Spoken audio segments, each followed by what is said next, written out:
What's up, world? Welcome to Amanda Plus One. It's your host, Amanda. And my plus one today is a tall black woman, a lesbian, a foster child, an artist, an entrepreneur. At least that's how she describes herself in her book titled, How the Hell Did You Do That? Amongst all that, Octavia Yearwood is an award-winning author, a public speaker, a curator, a life coach from Queens, New York. And she's currently based in Miami. She's a Panamanian American artist who, if you know her personally, then you know she is the life of the party. But most importantly, though, she's a beacon of light not only to the youth in Miami, but also to the artist community. Hi, Octavia. What up, though? Thank you How for you coming. doing? Okay, all right. All right, okay. So You're you like, read I the don't book? know. Yeah, I read the book. You did What? the workbook too? Yeah. And it's funny because Okay, I would I'm finish. impressed. That's a rare double yes. Yes. When it comes to my book, people get so excited about the story that they never get into taking the stop and actually going through the workbook. Yeah. So exactly, it's a workbook. It's a guidebook. So it pushes you to learn, like, exercise what you just learned. So you in this book. Why don't you tell me about the book? I'm over here trying to talk about your book. No, but I want you to do that. You read it. It's not. It's for me. It's even more enjoyable for it to come from someone who's read it, and then we can get into my reasoning. But I definitely would love to hear your feel or synopsis. I loved how it was a lot of things in one. So it was a memoir. It's about you. It's about your upbringing, your upcoming, but then also about the way you think and your travels and what you learn throughout your life. And then you're also inspiring the reader to look at these same things that you looked at in your life themselves in theirs. At the end of every chapter, you ask a few questions, you leave a few lines in space for folks to answer them, or at least to think on them. And I don't know, you're inspiring, you're guiding the reader, but also we're getting to know you. So we understand where these questions are coming from, where any internal confusion that you've ever had is coming from. We know all of that. And then it somehow really drives the reader to want to really think about it themselves in their life, especially if they weren't, like, I was not a foster child. I grew up, I had an untraditional, unconventional upbringing, but I wasn't a foster child. But still, I was like, okay, well, she's asking it, she's telling it. Let me see what this applies for, like, in my life and so on. So I feel like I want to thank you for just birthing that book and bringing it out into the world. And wow. What did it? So that was a great synopsis. So clearly, I don't. At this point, I don't even need to give the synopsis because that was a really great synopsis of what it is, what the journey of the book is for the reader. That was my intention. But I'm curious to know, was there any aha moments for you? Were there any ding dong, like, although we didn't share a whole bunch of life experiences, I don't know much about you, but, like, what were the things for you? Well, there's this one thing you said. You said, I have it here.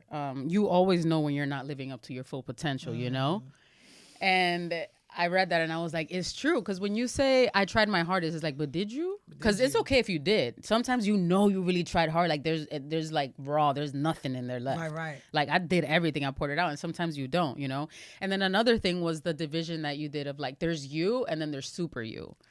And I was like, oh, your super self. And we also saw the point in the book where you decided to choose your super self. And then I read your upcoming in your life, and then I see you like, I've met you a few times and just seen you out there, and I can tell that you literally did tap into your super you. Like, you are your super you, And other aspects will come out and you'll deal with them as they come, but you know that there's something else inside you.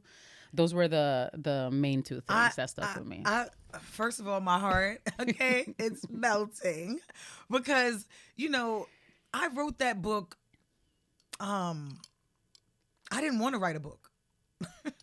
You wouldn't be able to tell by how much intention, but I'm the type of person that if I make a decision to do something, I'm just gonna go ham on it. I'm just gonna make it the best that I think I can do. But I didn't want to do that book. Because I always felt like my story was something that was just, like, sad, and that people wanted to.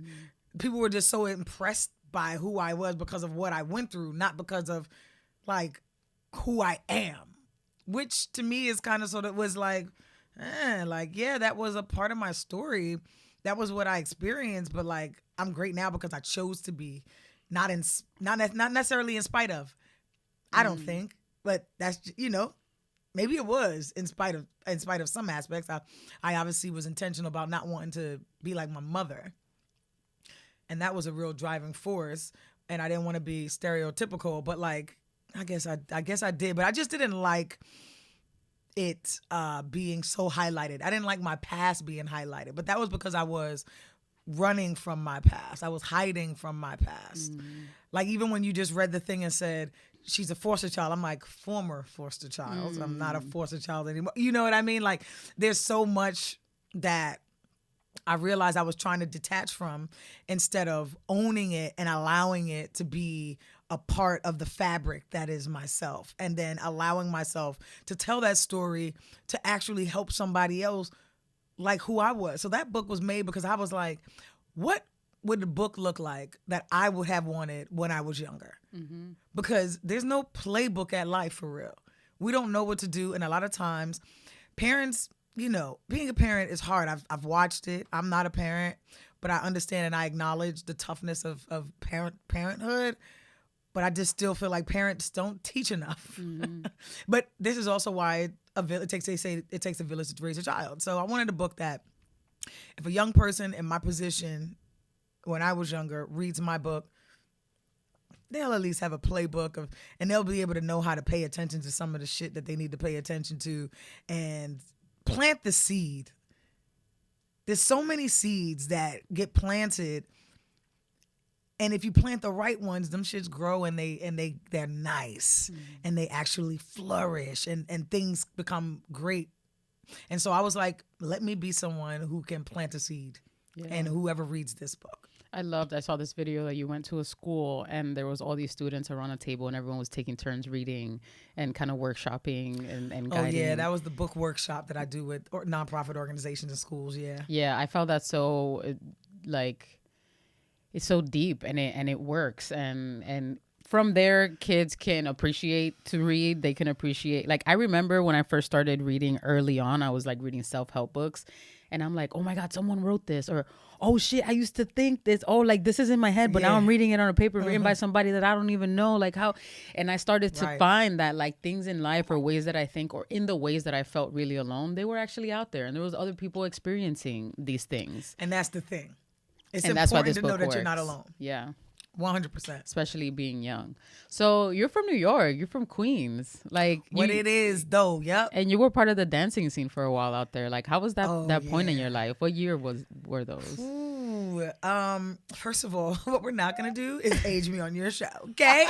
I have gone into the age realm where I no longer talk about it. Okay. I am just who I am.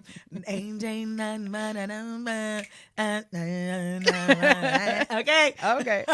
No, but back in the 2000s, you know what I'm saying? Yeah, I started off in the New York dance scene. I was pretty well known, but it was interesting because as much as there's like this negative delusion, there's also positive delulu. And that's me. I feel like I've gotten where I've gotten in life because I've literally leaned in on this positive delulu. It doesn't work in relationships, so don't do that. However, it does work well in this game of life and ambition. And so when I first started off being a dancer, I was like 18. And I didn't get nothing. Like I was one of those girls in the movies where they're like, thanks for coming. Thanks for coming. We'll take one. And everybody else, thanks for coming. And so I was always a part of that thanks for coming group. And I was like, damn, I was like, all right, well, maybe this dance thing ain't for me. But I had made some friends at auditions and stuff. And so there was this one guy, his name was Guy. Ironically enough, Italian dude. Guy thought probably something like that. Anyways. Mama mia. And so Wade Robson was having an audition for the Wade Robson project on MTV. And he was like, yo, Octavia, come with me. And I was like, nah, I'm not going. And he was like, come on, just come for me. I want support on the line, like, cause that was back when, you know, Diddy was doing making the band auditions. Like, that was during the time frame where that was what was happening. And so I was like, you know what, fine, I'll go. So I go with him, and I'm on the line, right? And I'm over here, like, on the line, I'm, like, doing Britney Spears Slave for the camera, and I'm like, fuck you if you don't pick me. Like, I'm just, like, you know, being a young New York City girl. You know what I'm saying? We a little wild for the night, you know? And so I get inside, and I'm like, oh, shoot. I'm, like, in here for real. I'm like, oh, damn. And so I wound up auditioning. Even though I was going to just stand in line with him, I wound up auditioning because what you going to do? They're like, all right, you, and you. And it's like, oh, no, I'm just here with a friend. Like, nah, no. You got to take it. You got to go in. You got to step in. My first callback was from Wade Robson. Yes. When you so you think you can dance, Wade Robson. Michael Jackson's protege, Wade Robson. My first ever callback was from him. And so I'm sitting there before we go into the second round for the auditions, and it's like I'm in Fame. The movie Fame, where all the arts kids just dancing around, everybody and like stretching and all this, and I'm just like, whoa, this is crazy, you know? Because I'm like, I had never been even to a dance class. I might have been to one. Wow. And it was like around that time. Like, I had never even been to school for like nothing. I had no training whatsoever. So it was really crazy to be in there with everybody. And so anyways, I come back out. And actually what happened was when I first got my call back, we were all dancing at the same time. Then he said, stop to everybody. He said, everybody step back. And then he called people that he wanted to see individually out one by one.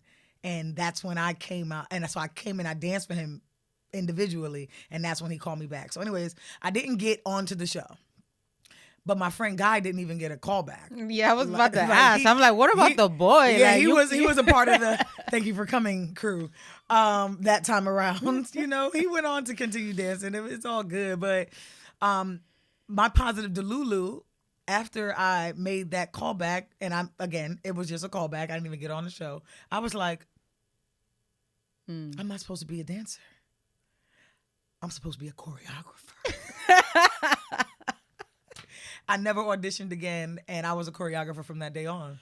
And I had choreographed for New York Fashion Week, choreographed on tours in Barbados, India. I taught at the Shamek Davarar dance company that Debbie Allen taught at. Talking about fame. Like, me and Debbie Allen taught at the same dance school in India. Like, I taught workshops at Alvin Ailey. And one of the old Ailey dancers came up to me and told me that I reminded her of Judith Jameson, which I was like, me? Me?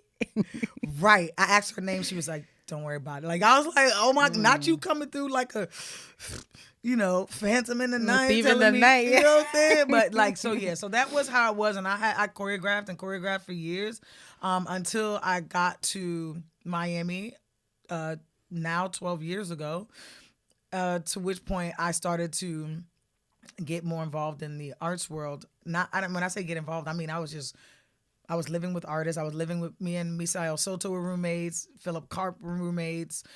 Jacqueline Falcone were roommates, and they were my introduction to the art scene here in Miami. They to me were super innovative and creative, and I was just like, you can do this, type artists that helped me through just osmosis be like, I can do whatever I want.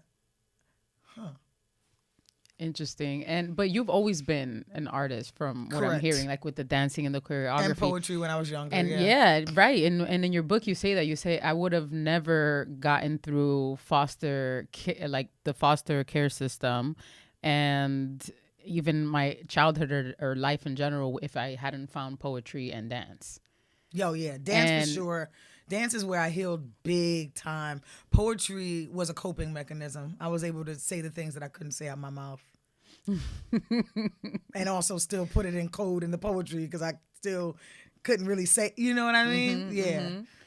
You also mentioned in your book this poetry that you did one time that came out in a book, and you've been looking for it ever since. Bruh, Have you found I can't it? find it, Like man. that, I thought about it as soon as I read it. I'm like, damn, I looked just a little bit. I was You just did? like, yeah, I'm like, just your name or different years, like something. Yo. Because the gold. And I'm just thinking, I'm like, that shit is Gold. in somebody's house, in someone's old bookshelf, or like in an attic somewhere, like things in that they the collected. Goodwill. I in can't the even remember the Goodwill. name of the book. That's the craziest part. I was published. I think I was 12 years old or something like that, 13 maybe. And the poem was called "What Is Love." Wow. I Always been a lover. But in the book, you seem to have struggled with love. Like you dedicated this chapter towards the end, and you compared it to a blanket, and how it just sometimes it just doesn't cover you in the right areas, or it leaves you cold, and other times it's comforting, and it's like. But I just felt like your frustration with love, because you say you never had any or received any, and how people express love differently, like some through touch, some through money, some through sex, other people through different connection, other like. So how are you supposed to like pinpoint what this thing is that you never got, and that so many people express in so many different ways? Where are you with love right now? Like how do you see love? It's been about 7 years since you published your book, so I'm just curious about how things have developed. Yeah. It's so funny because although I wrote the book, a lot of times when I'm rereading the book or someone quotes back the book, it reminds me of how much that book was a channeling from my higher self, from God. And I was the conduit to bring these messages through, because it is so true that love, I would say even still now, that still resonates with me. It being like a blanket, and you think you're cozy, and then your feet are out, and like you try to wrap your feet in it, but then your nose is, like. Now, what do I feel about love? The biggest thing that I understand about love now is how much I am it.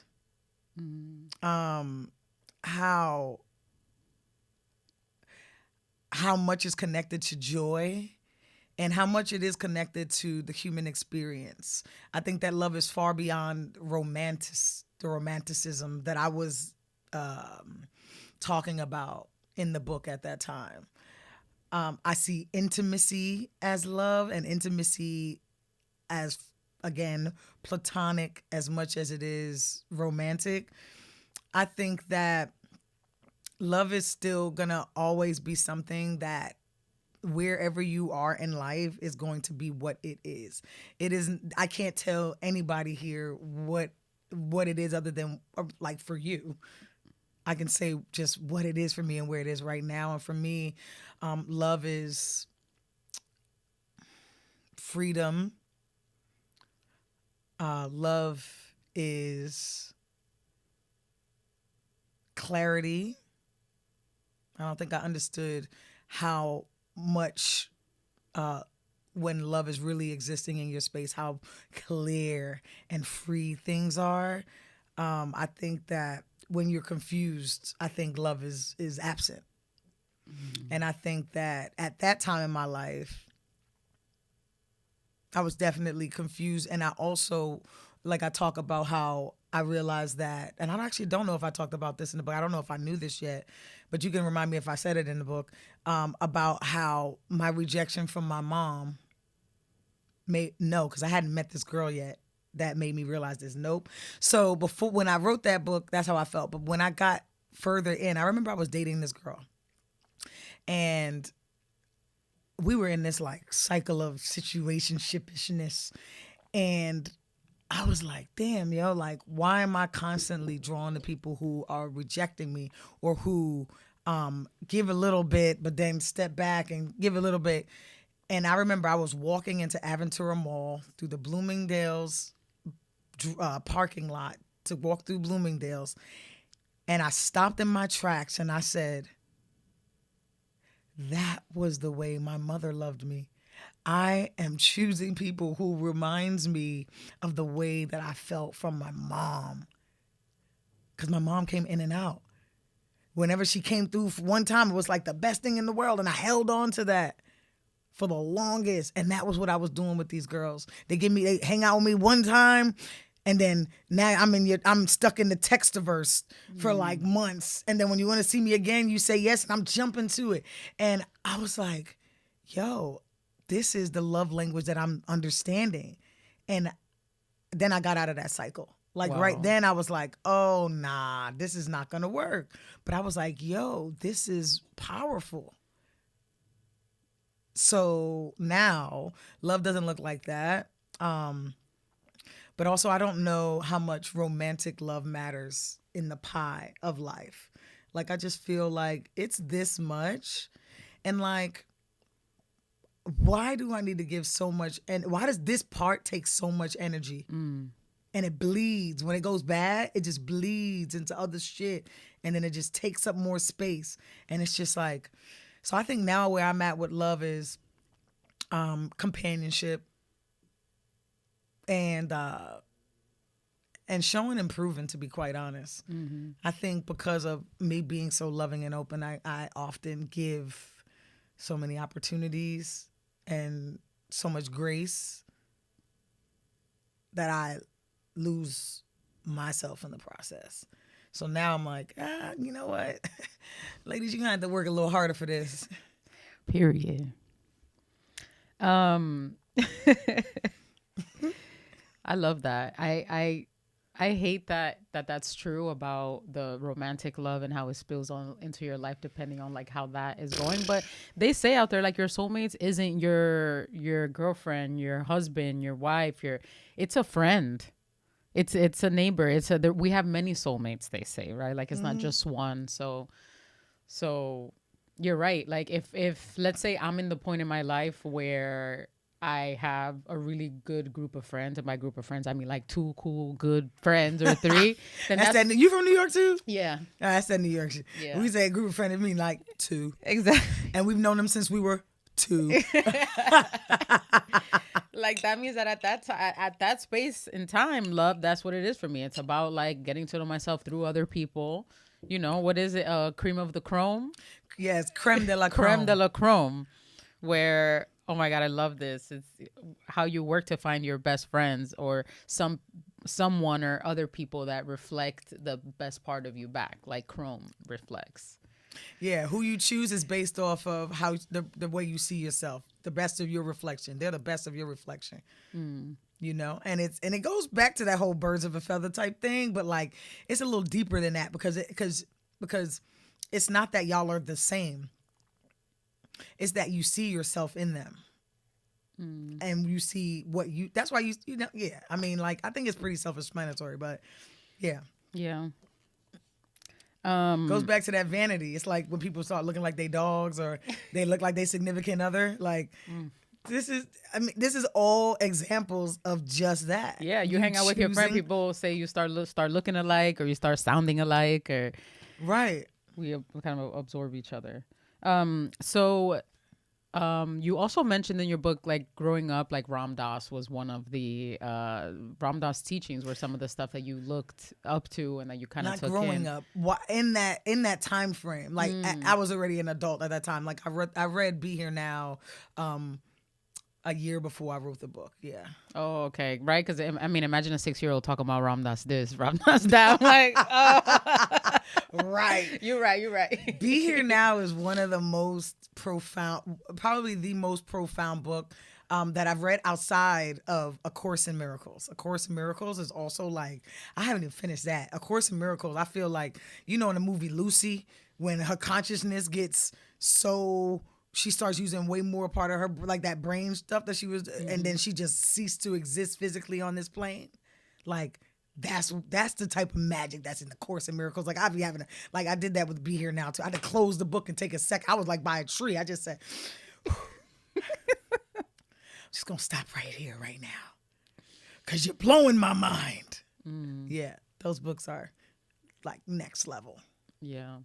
And what or who else were you kind of like looking up to, or what kind of things were inspiring you growing up until when you wrote the book, or even now? Shit. I mean, I think I'm really now I think I'm supremely inspired by the power that we have to create any world we want. Like that to me, like that magic is like, whoa, okay, so I can really have whatever I want. I bet. Like think about how you would feel if you really realized that life was a buffet. Like when you walk up to the buffet.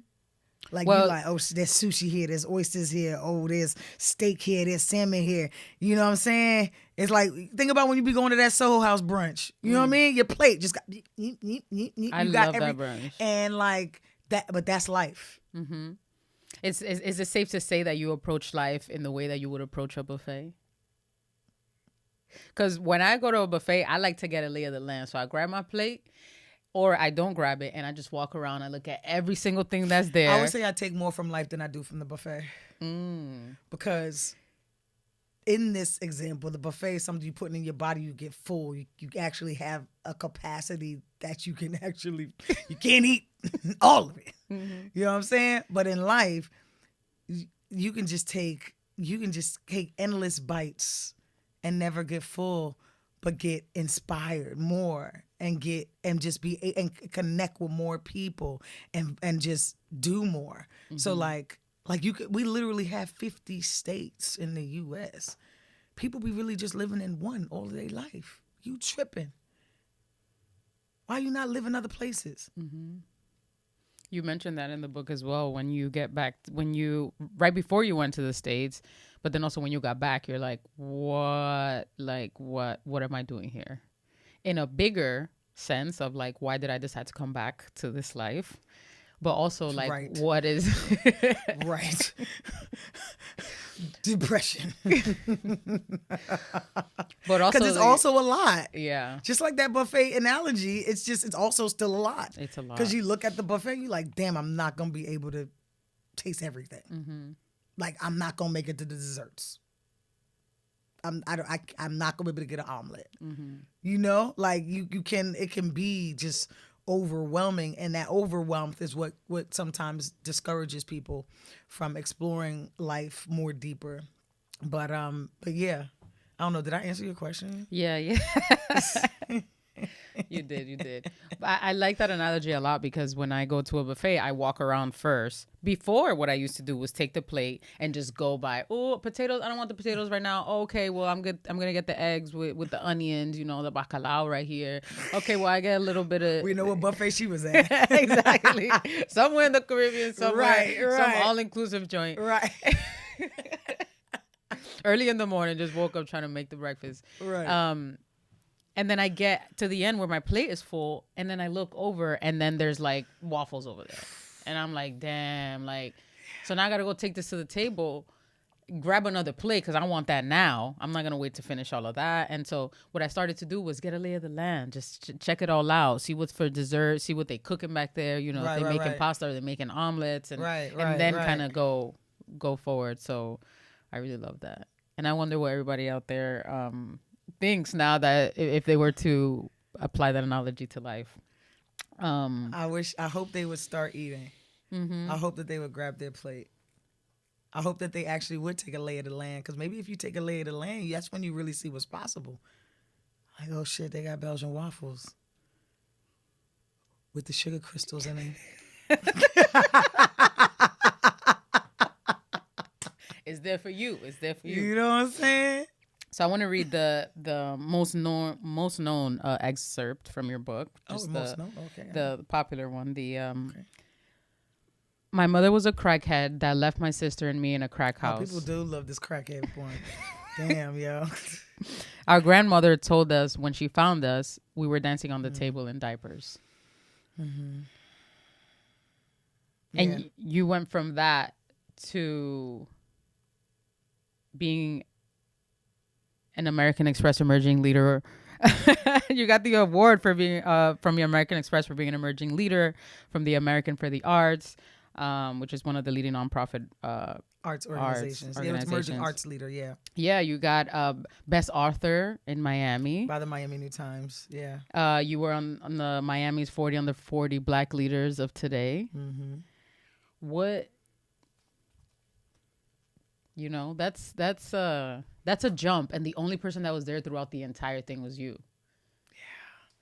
So what does it feel like? I never thought about that. To be you today. When you say that, what do you mean? Like no family? Well, what do you mean? Because that's what I thought of just now. I was like, damn, they're really, you know. But I mean, I have my friends who are my family, but I think that a lot of times, you know, just like yourself, your friends are like, awesome, dope, cool. Next, you know what I mean? Mm-hmm. But what did you mean? And that's all right, by the way, about friends, because I lost a friend probably like 2 years ago, and not even to death, just like it was a friendship breakup, and that was the best thing that could have happened in my life. So sometimes that moving on stuff is just the universe and the stars moving, I think, or whatever. But also, wait, you brought up family, and there's two people I want to... Because I meant celebratory-wise. Like, you know? Like, Mm-hmm. I have a great friend, Leon Ford, and he has a very large family. His Ford side, his Green side. It's a huge family. And anything that's popping with him, or anyone else, rather, like, even if it's a baby shower, everybody's there to just, like, congratulate and celebrate. And it's so much love. And, you know, I just think that that's what family is for. And it's unfortunate that families are just so, like, fragmented. They're not like the way they used to be. And frankly, they're not the way they should be anymore. People really should, like, you should be celebrated instead of, you know, like, oh yeah, like, look at you, you got to, oh yeah, so you got your little podcast. Oh yeah, I see you, you know, like, why isn't it a thing where it's like happy, celebratory? Why are families so fragmented and not there? Yeah. You know, my mother never made, bless her soul, by the way, she actually passed last September. Wow. Yeah. Sorry for your loss. Yeah. It was actually rough, and that was a whole other realization. But yeah, it was crazy to be just me, and I was living in like a studio apartment, like my mattress on a crate. I mean, I did want it like that, so it's not like I wasn't living like I wasn't like hobo-esque, you know. I did want it like that because I'm a creative, so I'm always like, everybody had that moment where they like milk crates. Oh yeah, and like it was just a thing. Yeah. But what do you mean more so about like me being just me? Yeah, like there's like this. You went from being that kid, that person. You often use the term adversity born legend. Adversity birth legends. Mm-hmm. Okay, I turned it into like, oh, you know, I was an adversity born like that. Like, no, I was born into some shit. Now I'm a legend. I was kind of like seeing it like that. So you use that term a lot, and so you were born into this life that you had growing up. You didn't make any choices up until you got yourself into the foster care system, right? You left on your own. We can't tell them everything on the book. Okay, you're right. The spoiler alert. Cut the tape. Cut it. Okay. No more on that. Y'all gonna have to read the book though. Yeah, like trust.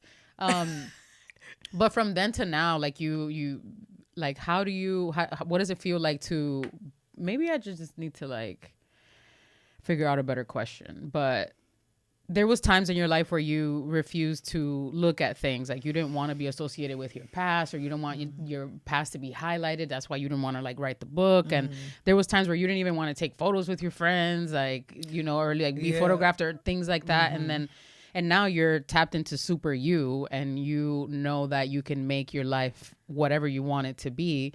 But as an accumulation of all those things and all that time, to you sitting here right now in Wynwood in Miami, like what does that feel like? I feel a huge sense of accomplishment just knowing your story and sitting here with you. And so I'm just curious about how it all feels to you now. Well, firstly, thank you. Appreciate that. You know, life is a very humbling process. And the first answer is, I feel awesome. I feel fucking great. I take inventory of myself to make sure that I'm not forgetting who I am and where I came from. That includes accomplishments. But I also think, like, I'm tired, boss. Like, sometimes I'll be like, damn, still here, you know, on the job, you know, and because life, again, just going back to that buffet analogy, it's like, you can get full, you know, you can get full and you can get tired, and it can be a lot.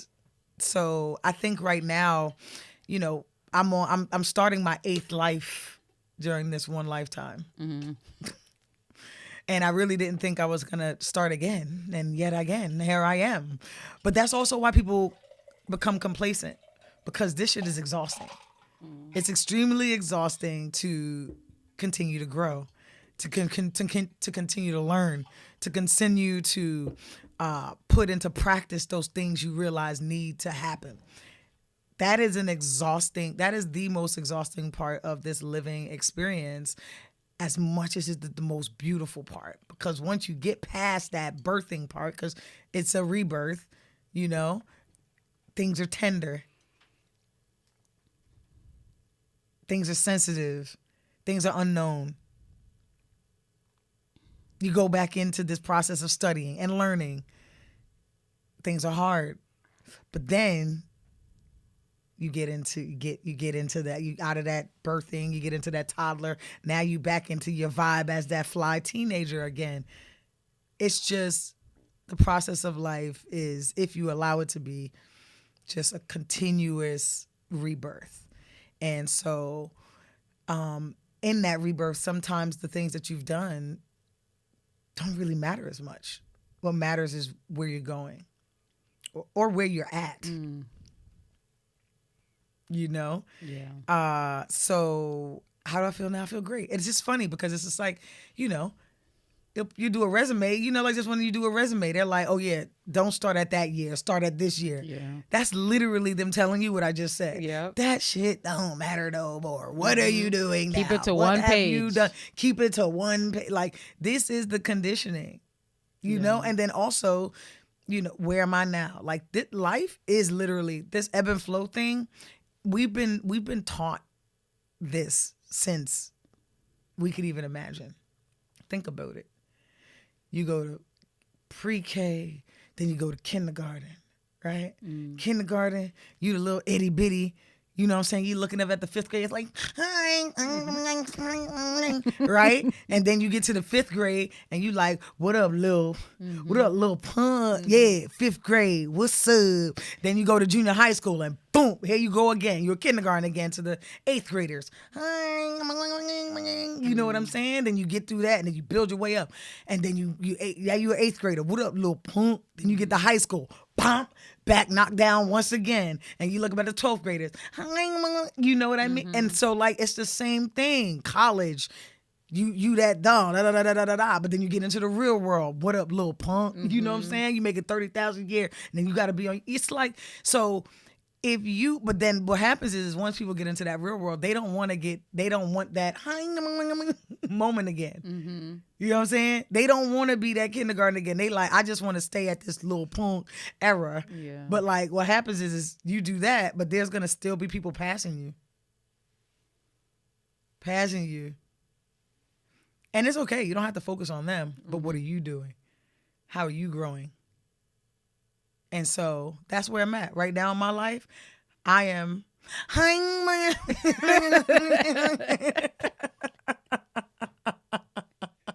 That's where I'm at again. And I'm just like, damn. Well, at least you're really graceful about being a life student, you know, like. Yeah, I'm learning every day. I'll be graceful for y'all. Yeah. Because in my house, I be cursing y'all asses out, okay? I be sick of you people of the world, okay? I'm going to tell you that now. But I can't tell you for real because I'm, you know what I'm saying? And I gotta just stay on my path. Yeah. With social media nowadays, that's all I think a lot of people do is just compare themselves and their journey to what other people are doing when you don't even have that one page that we had to get rid of on the resume. Bruh. That's not even the same as the other person. It's not. Like, and that one page was fire. I'm tight.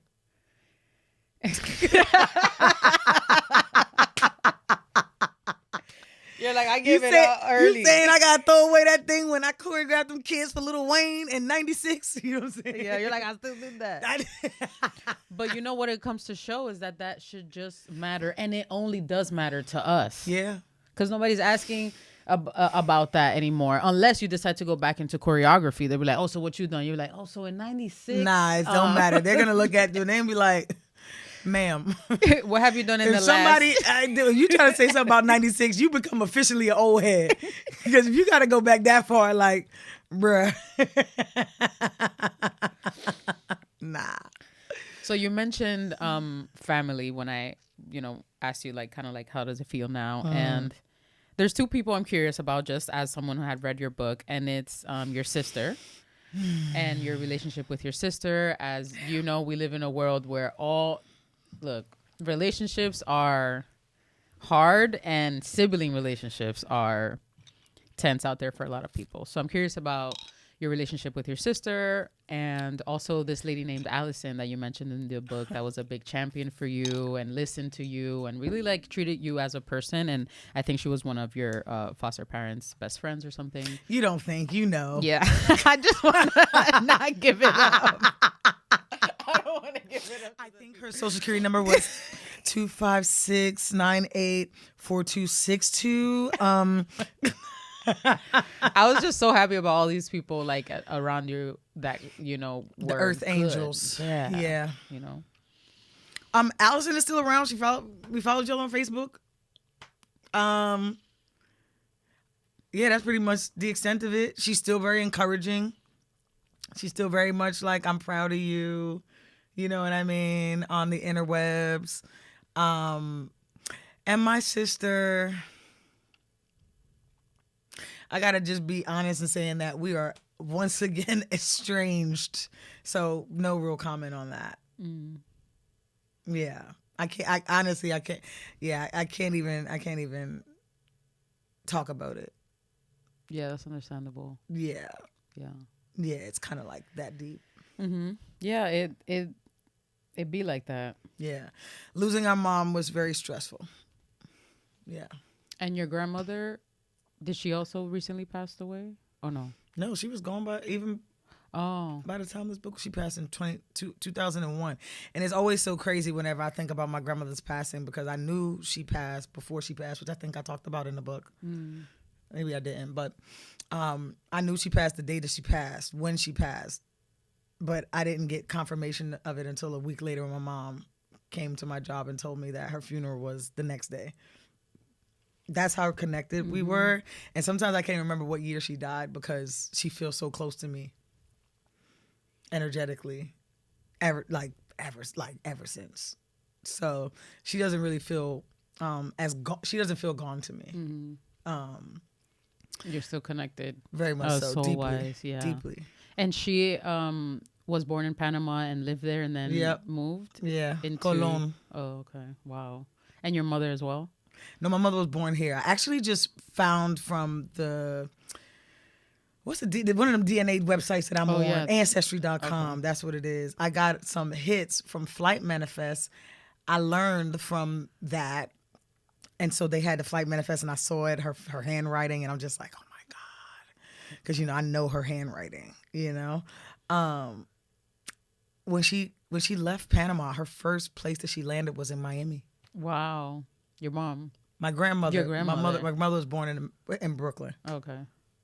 Wow. My grandmother's first stop. I was like, what? I never even knew she'd been to Miami. But I should have known because she is sad. She be outside for real. Why are you giggling? You a Sag too? No. I'm a Gemini. We got a bad rep out there, but I love us. Yeah. But my favorite aunt was a Sagittarius, so I know exactly what you mean by that. That's why I'm Okay, yeah, they real, and they quiet with they it. fly and and only if you know them do you know like what they're capable of. If you know, you know. Yes, yeah. Sag give For the berry. If Sages. you know. Yeah. What sign are you? Well, I now identify as a Libra. Okay. Yeah. I was born a Scorpio. I was about to ask. I'm like, what's going on? But I am not. She said, what's going on? We can change a lot of things, but I don't know that we can change our birthdays. I'm doing it. It's official. Libra's my moon, and I'm sticking to it. Scorpios, y'all be acting up, okay? Too much. You left the party? You left the Scorpio I party? left between my mother, my sister, my ex. I'm done with the Scorpios. I no longer want to be a part of the shenanigans. Scorpios, I was sticking beside you all these years. But now I got to let you go. Libras are special. I love Libras. Gemini and Libras have such a great relationship. See that? And yeah, all the way across. I'm a Taurus moon. And you know the horoscope and all the stuff, I always identify more with the Taurus stuff. I'm sorry, excuse me. What was that? Are you all right? Yeah, I just my stomach just. Somebody here got something against Taurus. Let me drink this sugarcane juice. We're gonna leave that one. We're gonna leave that one right there. Nah. I love me a Taurus. But that person that I stopped while I was walking through the Bloomingdale's was a Taurus. But unhealed people, traumatized. You seem like you might have done some work. You did some work? Oh, a lot of work. You did a lot of work? A lot of work. Have you ruined lives before? Run lines? Oh, wow. Like ruined lives before? Oh, no. I don't. Not that I know. Look, the other day. Not that you know of. Not that I know of. The other day I was walking by and something just came into my mind. You know, voices. Oh, my God. Did y'all see that? Oh, my God. I feel like this story. I don't know about this story. Go ahead. Voices just come up. You know, things are they just like in Bloomingdale's that day. You're like, oh. Right. And you never know when they're coming. Yeah, I was literally walking the other day and there was a voice that just said like, I don't care who feels abandoned by me. I had to look like this. I had to look up at my head and be like, who just said that? Like, what? Where did that come from? Because I started thinking about like a next relationship that I had and then all the friends that we all had in common and how those friends are no longer in my life anymore and how they probably feel abandoned by me. And I didn't let the thought go too far, but all all that came up was like, I don't care who feel abandoned by me because I didn't intentionally do that, you know. It's giving Taurus vibes. Did y'all see that? Did you see that smile when she said I didn't intentionally do that? I saw your face. You about to get me in trouble. Listen, no, I honestly think though that you should be unapologetic.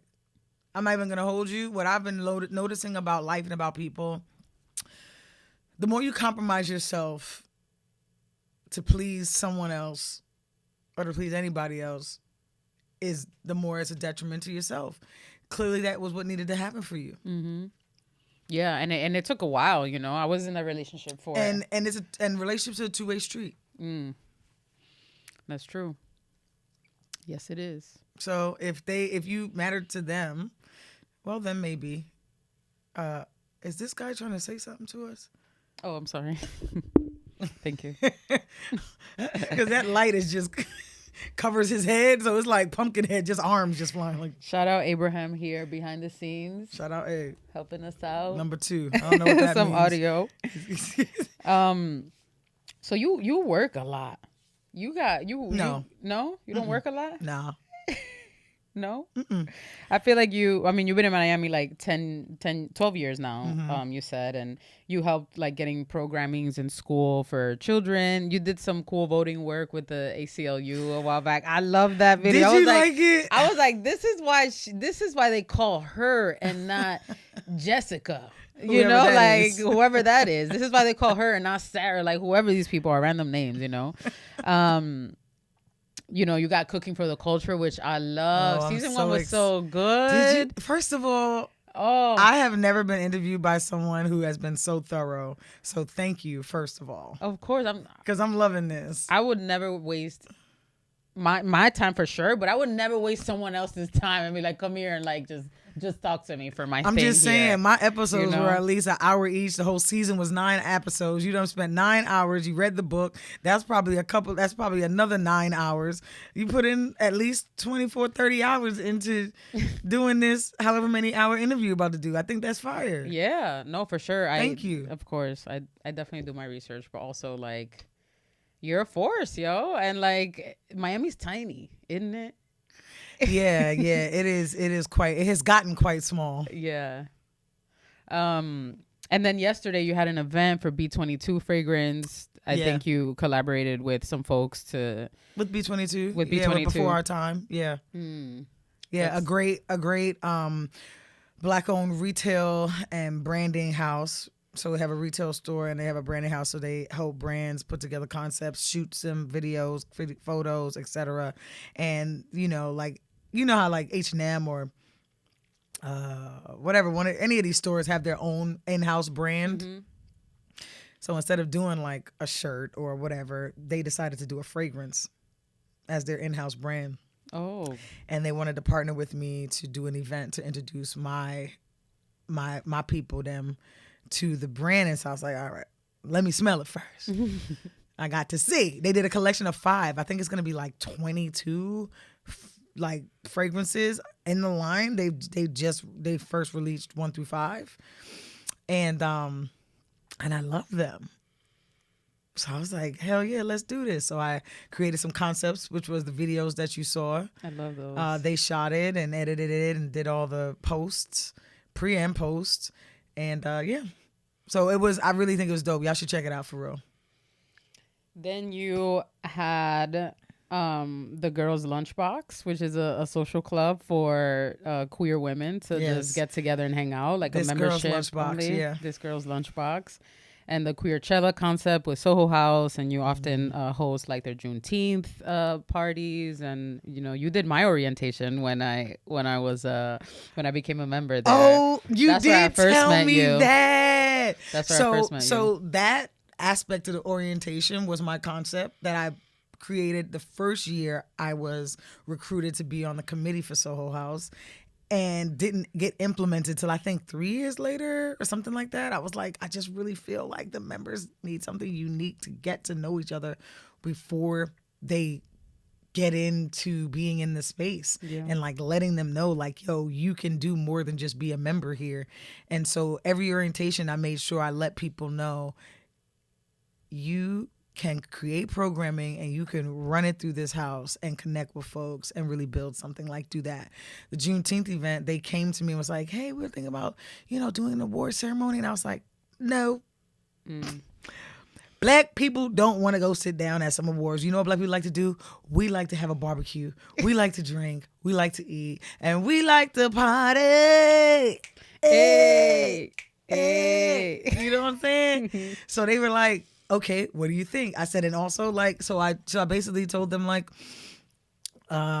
let's do a thing where we honor civic leaders in the community, where we commission an artist to create a unique award. So I started a company called My Art Awards, where I commission artists to create actual awards for award ceremonies, for things like that. So the tagline for the company is awards worth collecting, because we've just talked about some of the awards that I've won, but I've won a lot more awards, and they're always these big clunky glass, like, one time Cooper's Craft honored me and gave me a big wooden barrel top award. I'm like, where am I finna put this rosewood in the crib? You know what I mean? So I think that a real artist doing an award is just more fire, and you can hang it in your crib, and now you have an art piece, and you could, it's building a collection essentially. So I think that that's dope. So we did that, and then I was like, I'll host the party. I'll choose the DJ, and they always brought out some bites and some drinks, and yeah. So first year started with I think maybe 100 folks. The second year was a little lighter, maybe 60 folks. But the third year, which was this past Juneteenth, over 300 people came. 300 people. A lot of people from Black Film Festival got wind of it somehow.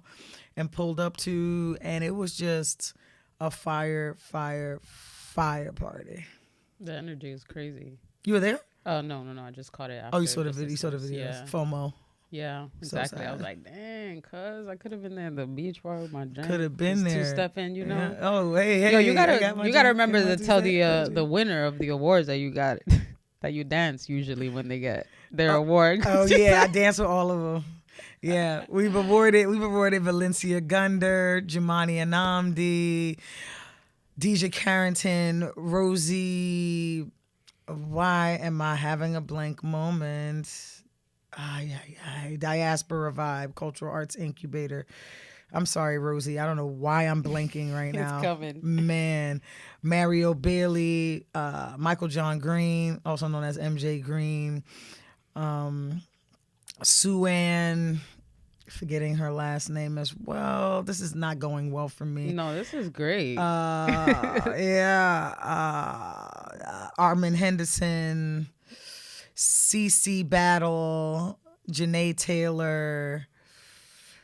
Oh man, I'm actually using my photographic memory, going back to the parties, so that I can like see the people's faces. I'm just seeing a flashback into each of those. Yes, yeah. So no, like a lot of about 15 different leaders in the last 3 years. Wow. We commissioned and artists that were commissioned. The first one was Marcus Delmont. The second one was Amani Lewis. And the third one was Muta Vision. Oh, yeah. Nice.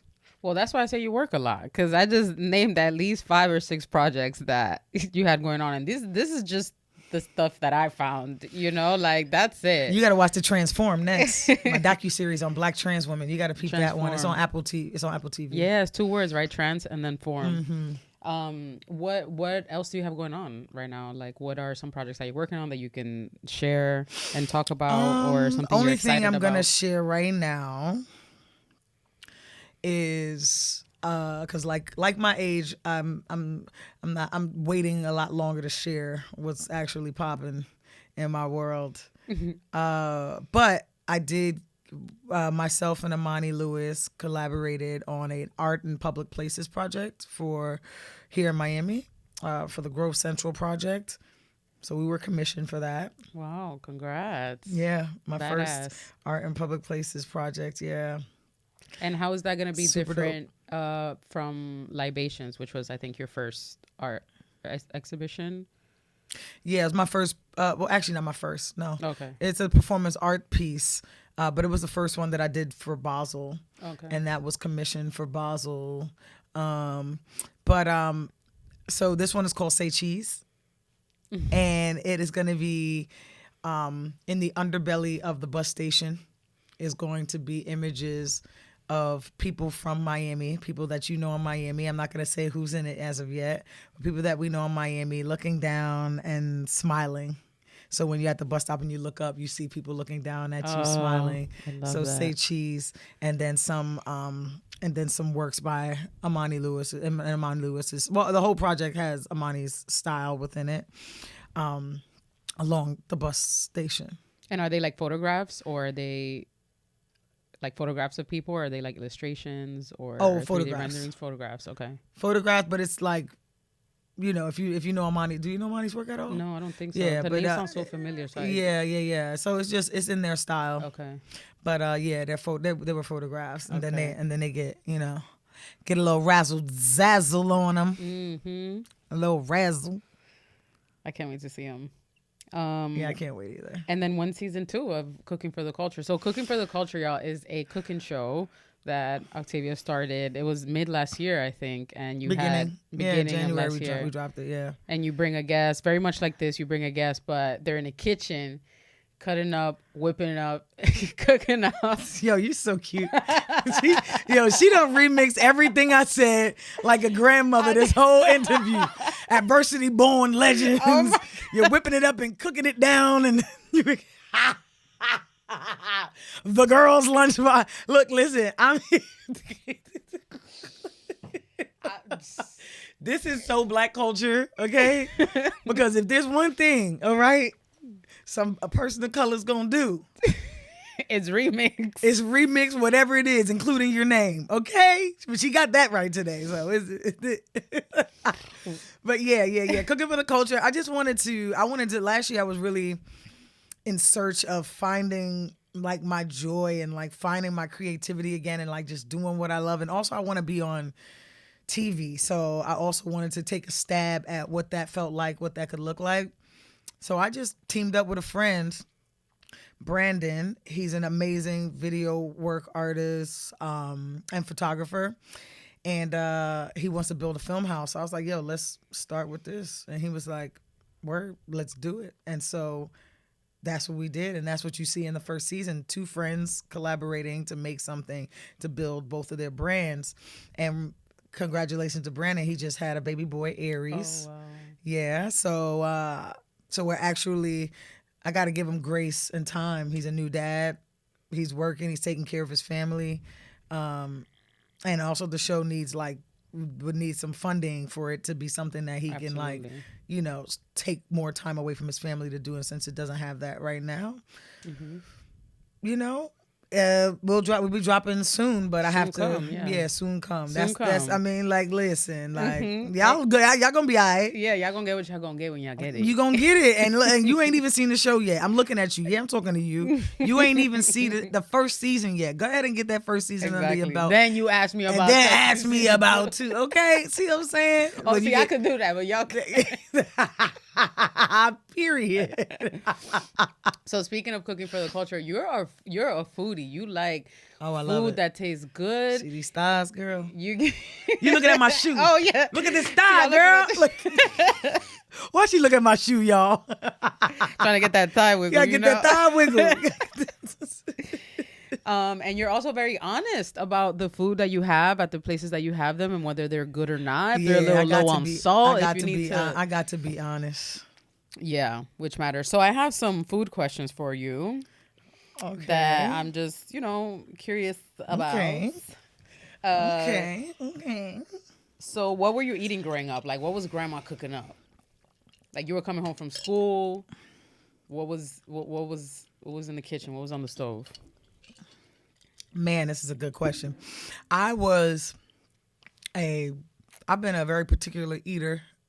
I was a very particular eater when I was younger. For instance, I did not like rice and peas without avocado.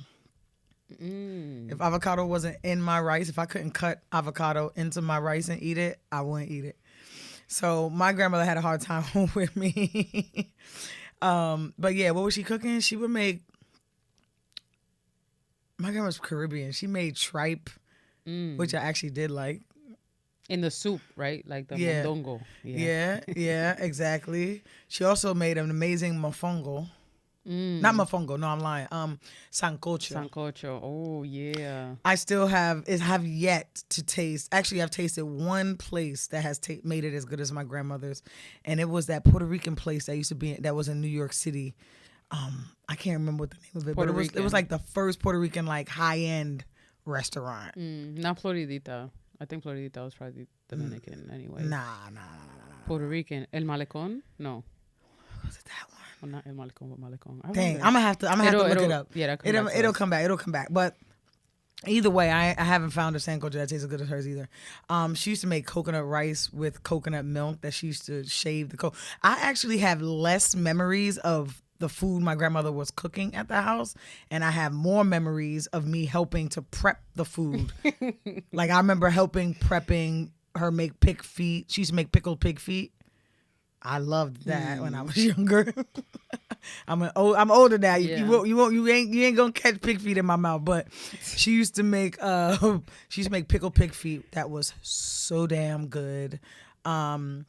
She used to make. I remember that she made the holiday black cake that Caribbean people love with the rum. Hated that with the dried fruits in it. Yeah. I hated the flavor of that, though. Me too. I'd never liked that. Yeah. And they used to bring it to all the parties, and I'm like, give me the flan. Yo, she ain't make flan. That wasn't in that culture.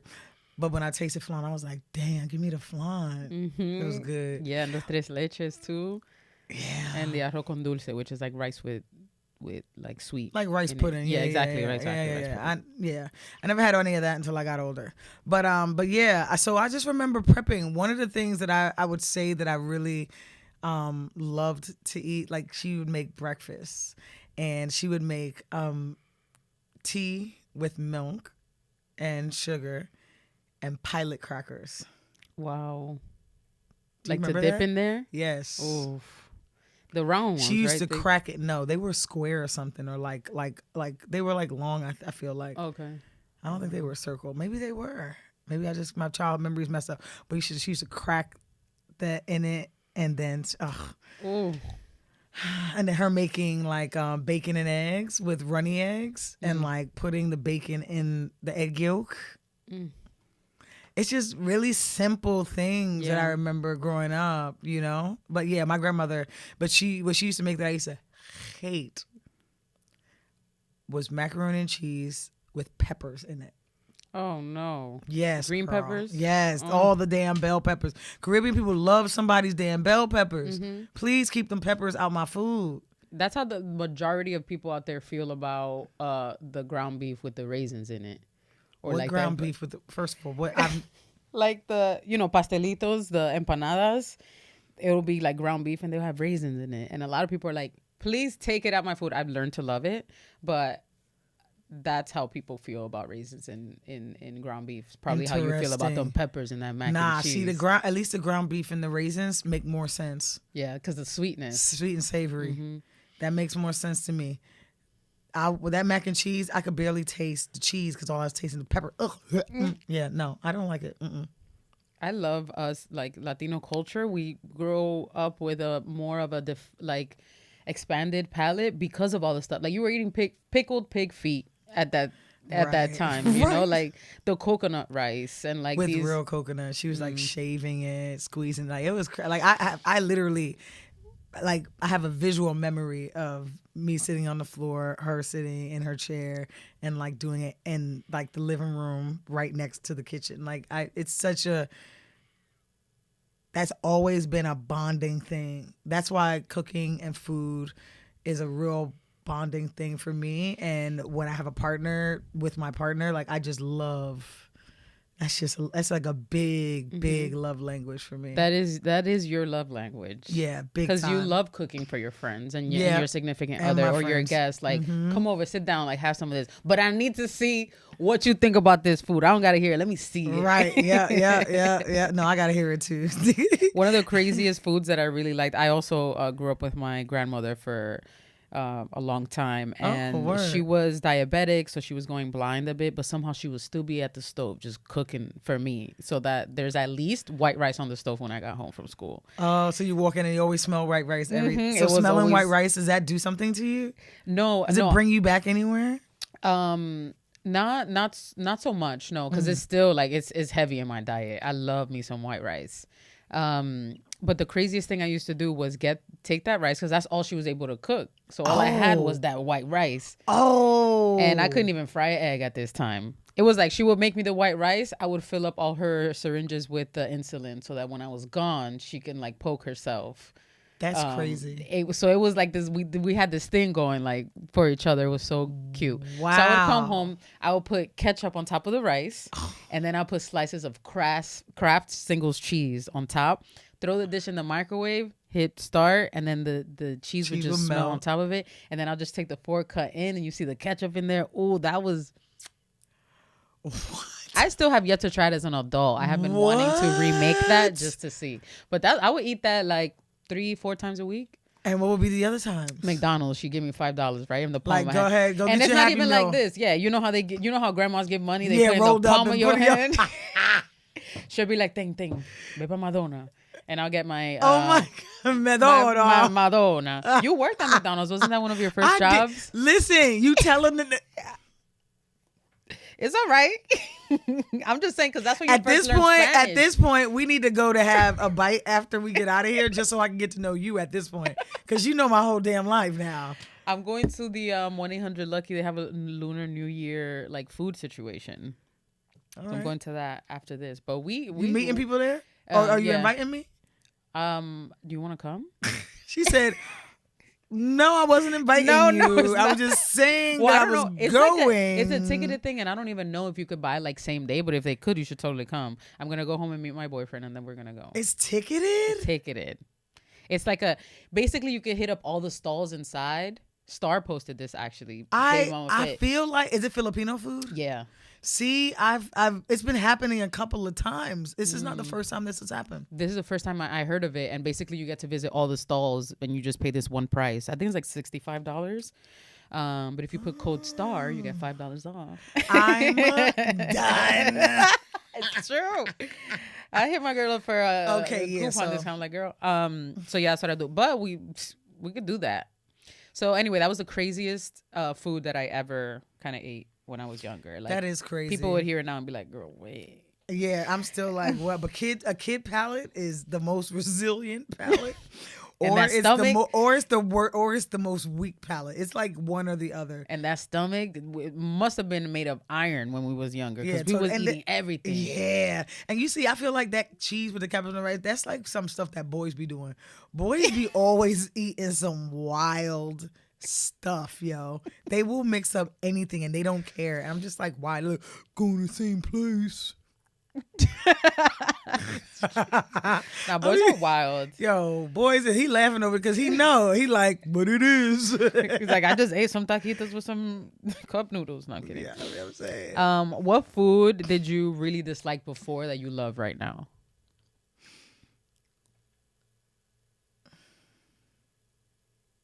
I know one of them. You're like, I got a stalker. It's official. I'm done with this shit. Of course she does, bro. Of course she does. How? All right, tell me, because I can't think of it anyway. Cabbage. Okay. You say you used to hate on cabbage I hate it. How you know I like cabbage now? I don't know. You say you appreciate it now. You was cooking with it. You made some. Noodles. I told you in the book. Okay. Damn. Yo, I know what it is. Nah, you shared this in one of your food videos. You were cooking up in the kitchen, and you made a really good soup. I forgot what it was, and you had cabbage in it. And you were like, "Oh no, egg rolls!" You were making rolls. Okay. The spring rolls. The spring rolls, the fried spring rolls. And you can't have that without cabbage. I know, because that's mostly the bulk of it. Yeah, the crunch. Aside from the crunch of the. Oh, it's a little soft actually in there, believe it or not. Oh yeah, that's true. Actually, yeah, it's not because you're cooking it down. Yeah. Yeah, I did not like cabbage when I was growing up, and I definitely love cabbage now. Yeah, no, definitely. Yeah. But there wasn't. I didn't just. I'm trying to think. I feel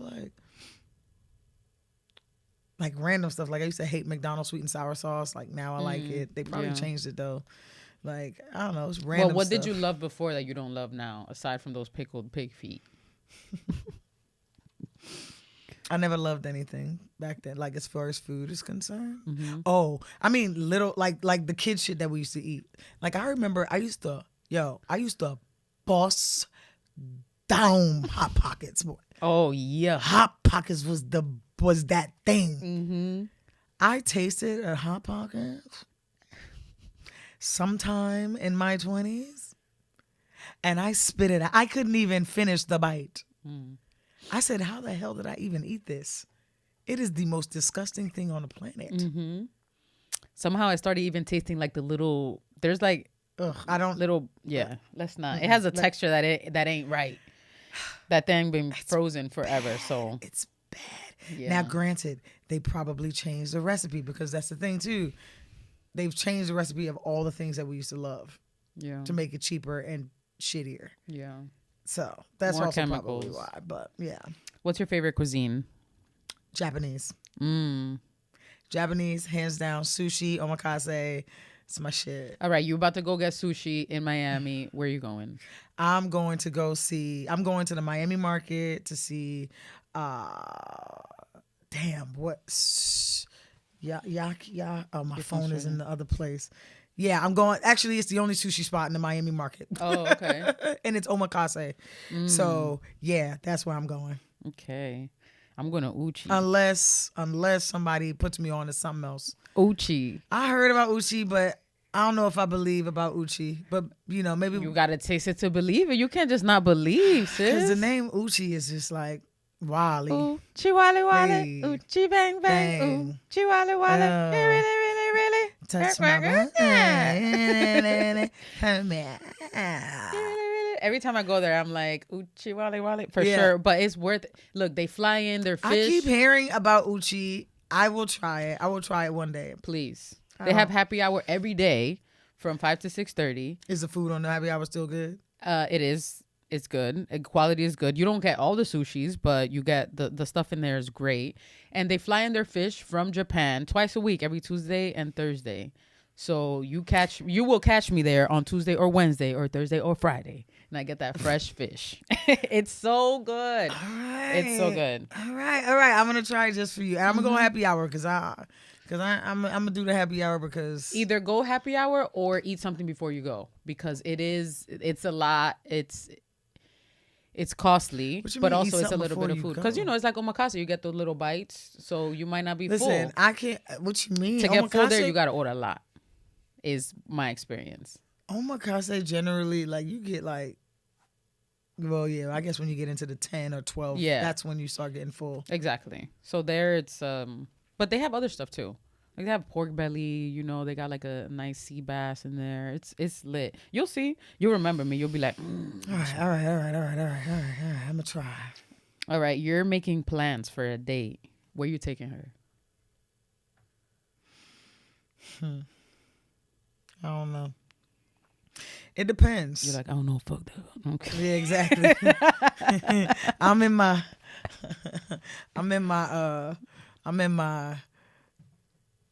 where you taking me era at this point because I be spoiling these. The first date I took my ex on was to Nobu. I just be doing too much. So it's okay to start off like that. Nah. And then go into... Nah. Oh, you're trying to start at the Cheesecake Factory? Nah. I don't even like the Cheesecake Factory. I haven't even been to Cheesecake. I think I've been to Cheesecake Factory one time in my whole entire life. And I ain't never go back.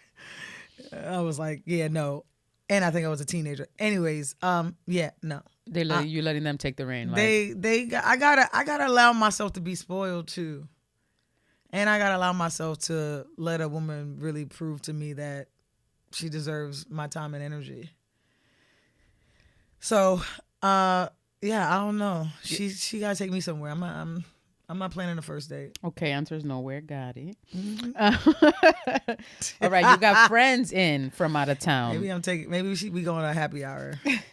Okay, see, that's a good answer. It's like we starting off with drinks type first. Shit. Yeah. Then we're gonna see what's up. Yeah, I'm not taking you out to dinner. Yeah. Well, you already know if y'all trying to court Miss Octavia Yearwood over here, y'all better have some plans in hand. And y'all better lead the way. Are you good at following? You good with that, or you tend to lead? Like, are you okay with like, okay, I'm down, let's go, sure, all right? Or are you like, oh, but it's better if we do this, or let's do that instead? No. I'm good with following. Okay. I think that's. I mean, I have to. Like, collaboration is like my career. Mm-hmm. True. So no, I definitely know how to follow the lead. I prefer. I mean, I think that like learning each other's strengths is important. And being able to follow a lead within our strengths is also like makes for some good shit. Like if you are great at planning and making itineraries, and I'm gonna just Venmo, but I'm facts. Yep, facts. That's it. You plan out Venmo. Facts. Yeah. That's really good, and it's also good to have a local spot so that when you meet somebody, you don't really know them like that. It's like, oh yeah, let's grab a drink over here, or like let's grab a bite. That you got that one spot where maybe you know the bartender. Exactly. Yeah. You know another one. They're gonna be like, oh. Oh, this is the first one. This is the first date. Like, hey, are you Steph? No. They know not to ask. Don't ask. Exactly. All right, what's your go-to drink, alcoholic and non-alcoholic? Non-alcoholic, it's probably like iced tea, Arnold Palmer. Mm-hmm. I love an Arnold Palmer. Fitty. And then alcoholic, right now, pour it in my cup, pour it in my book. Hey, put it in my book. Pasamita, Casamigo. Nice. Yeah. That's kind Blanco? Yeah. Blanco or reposado, it don't really matter. Okay, cool. Whichever one they got on the rocks, you know what I'm saying, or whatever like that. And then my second would be like an old fashioned. Okay. I love a good old fashioned. Yeah, I love the bitterness in it. I like the sweetness in it. What's your favorite snacks? Like you're at home, you chilling, or you in the car? Like, what you snacking on? You know what? I'm not a big time snacker. Me neither.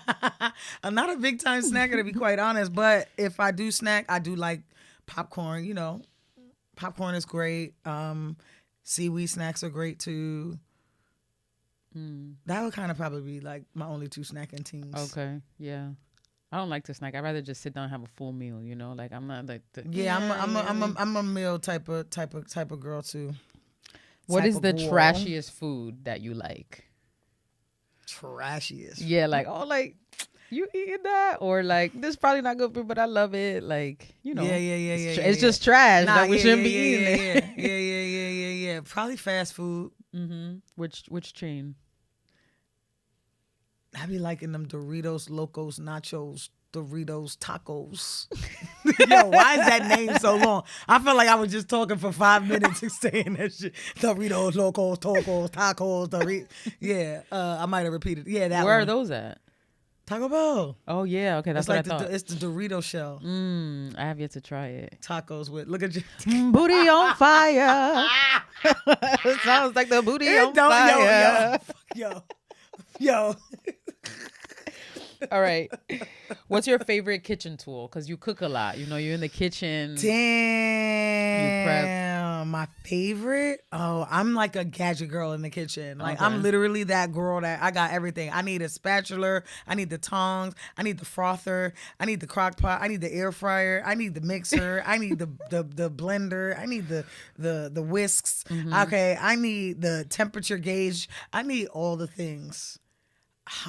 It's like when you went to JL's kitchen on the episode and she had the little plastic mittens. Bruh, I knew you was gonna talk about them damn mittens, yo. Them mittens, them little, yo. You're like, this kitchen is yo. I was like, yo, hot class. Like, what is happening here? What is happening? Damn, favorite kitchen. This is a really hard one. Like, for me, it's the air fryer. You know, because I could throw out yesterday's French fries in there, and they'll come out crispy. Okay. I'm gonna have to say that. It's a good one. That's a good one. Yeah, because the reheating power and also the cooking power. Yeah. Yo. Yeah. It's a magical thing. My sisters make fried Doritos in there, and they're delicious. All you gotta do is take the Pillsbury thing that you buy at the store.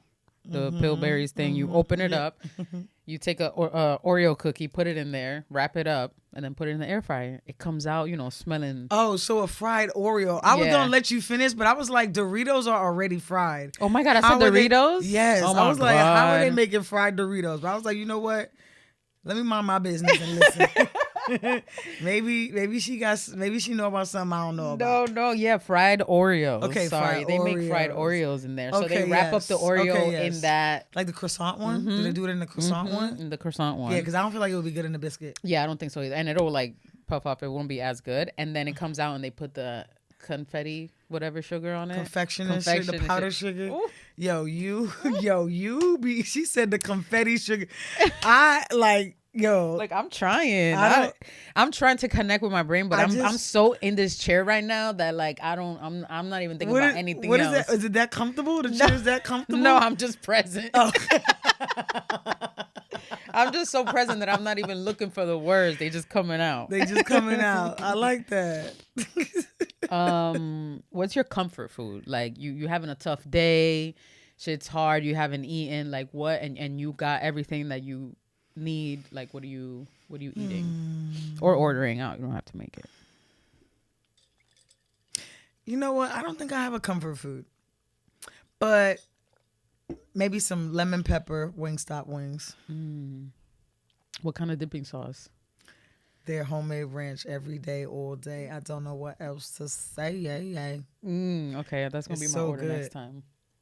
Haven't tried them. I'm a big Buffalo Wild Wings girl, and that's where I used to get the lemon pepper joint. Yeah. I was trying to refrain from calling you auntie, but at this point, you just said Buffalo Wild Wings. Okay, you're not only an auntie, you're an auntie from Utah. Okay, because what the hell? Do they even exist here anymore? I haven't seen them, but every time I see them, I'm why like, are you a Buffalo Wild Wings fan and they not even here? What level of commitment is this? I'll tell you what, I used to work as a photographer at Disney World. So I used to live in Orlando, years ago, before I even decided to move here. And that was just our going out spot. Just go there, pound down a couple beers, try to get as hot as you can in that hot marker of like all the wings. But they have a lemon pepper. No, they have a Parmesan wings that were real good. That's why. And I used to get them boneless so that I could get straight to the point, you know? And you like boneless? No, hell no. Hell no. Okay, now you don't like a classic wing? You driving me to drink. Where's this? You said there was more where that came from?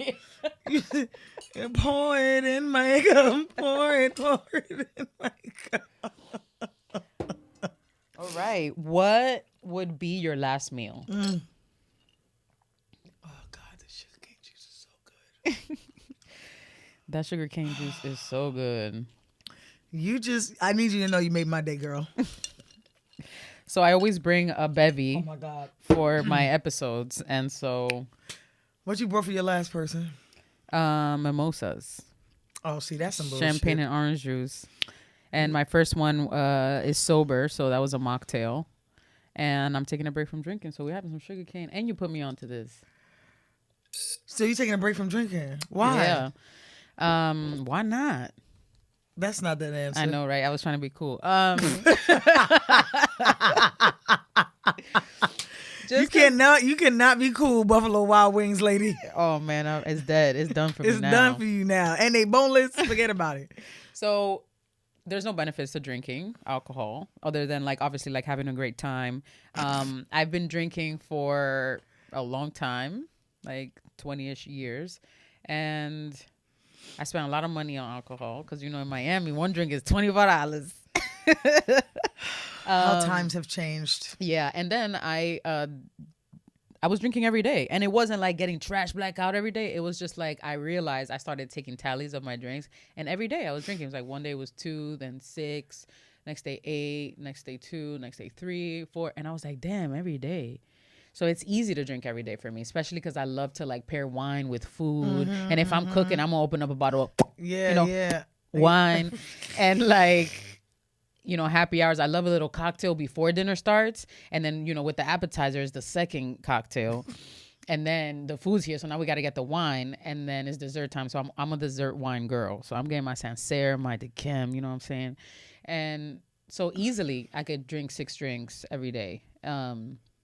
So I just started watching it, decided one day to just consciously start looking at it. And that's why I'm like, oh, I think I'm gonna take a break. And then the gym that I go to here, they're doing this like transformation challenge. I'm about to say, and I've been seeing you being in the gym and all that. Yeah, so they didn't say you can't drink, but I decided myself to just take that break for those 42 days. Word. And then after that, I'm gonna see how I feel about it, you know? Yeah, facts. Yeah, so I'm just taking a little break from it. Taking today's day, like, I don't know, 18, 17, something like that. Good job. I know, right? Shit. I know you're like, good ain't job. No, that's no, good. I'm kidding. No, that's good. Yeah. I mean, I obviously live a very social life and most definitely have never drank more in my life than during success. When I was a regular, you know what I'm saying? Just going to teach dance and then coming home in my basement apartment in the Bronx. I wasn't even thinking about drinking. Mm-hmm. Now I host people or host parties or host, like, it's just like, so I mean, I get you. Yeah. And it could rack up. It could really rack up for real. Yeah, definitely. Yeah, so I get it. Yeah. I'm from the Bronx in Washington Heights. Where in the Bronx was your basement apartment? On Magenta Street in I'm